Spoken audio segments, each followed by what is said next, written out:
How old were you in that picture? I was 23. That there you had some extra clothing, shaving equipment, and that sort of thing. And the mess kit was also in the back of the mess kit was a little aluminum pan that you use for your meals. And here's my grandpa currently in Italy. Italy. Kind of looks like a movie star. That picture was taken in Florence, Italy. He looks super tall in that I picture. was a sergeant technician. I got a T on my picture. And the gold stripes there, each one of those little gold stripes indicate 6 months of service. You know, it's on. And the brown green stripe right below that is Two brothers every the 3 same years size. in the service. I were you, I would be able to sit down. So I was just 1 year days short and of days my and second days and green just stripe. tell me a So story. I'd rather come home than wait for the green stripe. Yeah. And here's the battleground of World War II.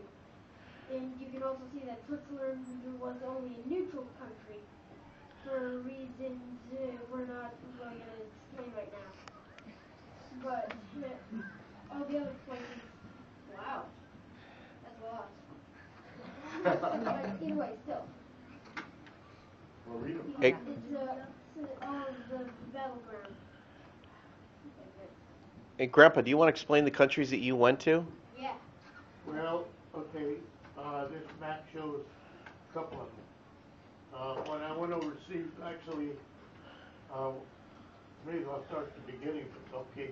Yeah. Yep. All right, yes, when I was still civilian, my dad came home one night and he was a volunteer in Los Angeles in the draft board. The draft board for the program was signed in September 1940 by President Roosevelt. She initiated the draft where people soldiers that were called according to their numbers that were pulled apart and to report to the military service for duty. And the first number that was drawn was number 158. It wasn't my number at all. But anyhow, so he came home one morning and told me that my letter for the draft had been mailed. And so I said, well, I'll go down next morning and volunteer. Because at that time, if you weren't got in the draft, you only served 1 year. That was during peacetime. Of course, after war broke out, you were in for the duration. But anyhow, I went in and volunteered without thinking the difference. If you volunteered, you have to serve 3 years. And if you're drafted, you can serve 1 year. But in case hostilities broke out, which is what happened. And so I was in the service from April the 6th, 1941 when I went in. Of course, December, that's the same year when the war broke out. So I was stuck until July of 1945, serving the combat engineers. I had a machine gun crew that I was in charge of, and we were sent overseas on August the 6th of 1942. And the first stop we made was in Halifax, Nova Scotia. And that date was August the 8th of 1942, which happened to be my 24th birthday. And then from there we went on from Halifax to Belfast, Ireland. And I was on special detail at the docks getting equipment that our company had coming in off the ships. And my main body for the company was up in the hills getting some more training. So after we left Belfast, Ireland, we went to England, and we went to a couple of places, one called Newcastle. Well, we called it Flea Hollow because all full of sand, there's fleas and all the sand out there. And from there we went to Flea Hall, where suddenly they were giving us special training, and we couldn't imagine what it was for. They would assimilate an area that was supposed to be the ocean, and this side was supposed to be land. And we were simulating landings in the supposedly ocean Well, everyone in my outfit, we could all drive those landing barges, and we had to carry troops ashore for the invasions. So when we were getting training, but we weren't suspicious until we left England and we started going to North Africa for the invasion. And at that time, we didn't know where we were going until after we got there off the town of Oran. It was town of Crew in North Africa.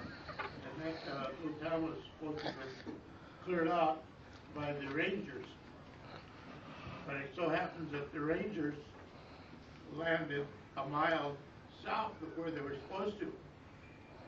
So we climbed down the cargo nets into those boats that were bobbing in the water, and it hit the beaches.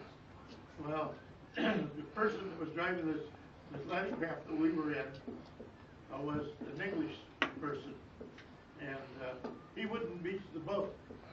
He was afraid to go ashore. So we had to jump off right where we were. And so my crew had 14 men. We were the first ones off. Of course, nobody told me how deep the water was. We were all carrying parts for machine guns, which we would assemble on shore. And so we jumped off the boat and the water was over my head. So I had to keep jumping up like this, bobbing like a cork, until I got to where I could walk. Oh, I was still in the water, but at least I could breathe. My head was above water at that point. And so we got to the shore, and in training, in our basic training, we were I was training the men about assembling their machine guns and rifles and the pistols. Tear them apart with your eyes closed. First you do it where you can see the guns, put them on a table. They put them down in a certain order, but they were blindfolded. So after they had them all down, we'd mix them up. So they have to tell the parts by feeling where they went. So I was the instructor in the machine gun, the 30 caliber, 50 caliber, and 37 millimeter at it. That was in four-wheel overseas. So anyhow, when we hit the beach, it was early morning, and it was, well, probably around 2:30 in the morning, we finally got out of the water. And so, with all that training we had in basic camp, everyone knew how to put those machine guns together. So everything went out pretty good. And then we're down to our zoo where it was unloaded. And from our zoo, from the town where we went in, we finally entered into Oran. And we were stationed in this big soccer field, had an 8-foot fence all the way around it.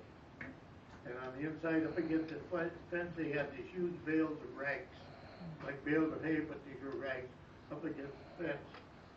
And they had them banked up against the fence in case they shot or fired through the fence. They would go all the way through. They could stop there.